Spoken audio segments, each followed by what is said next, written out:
First it was Debbie, then it was Diane, then Sharon, then Cindy, and another teacher friend in our community, all in 1 year, all in chemo.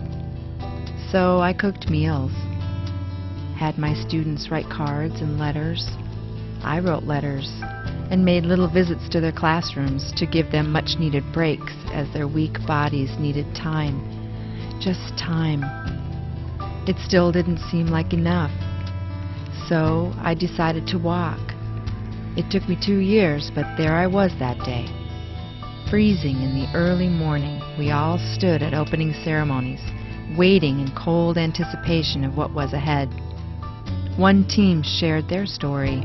They trained in the memory of one person for one purpose. She died before she could watch them walk, but they knew she was watching from all around them. We all listened and thought about our own reasons, our own inspirations. And then we were on our way. 3 days, 60 miles. Some people walked for one person. People wore t-shirts that said, "I walk for my Nana," or "I walk because I never saw my Nana. I walk for my mom." Others walked with many people in their hearts, lists and lists of people on their backs.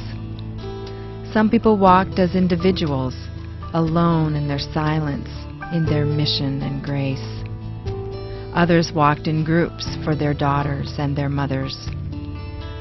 Some had just been through chemo, young girls and women. A father and grandfather, mother and grandmother walked. Team Kelly. My heel and my sciatica began to throb. With every mile it seemed to get harder and harder. Shin splints, blisters, and aches. And there was my team, one by one, gently coaxing me, gently nudging me.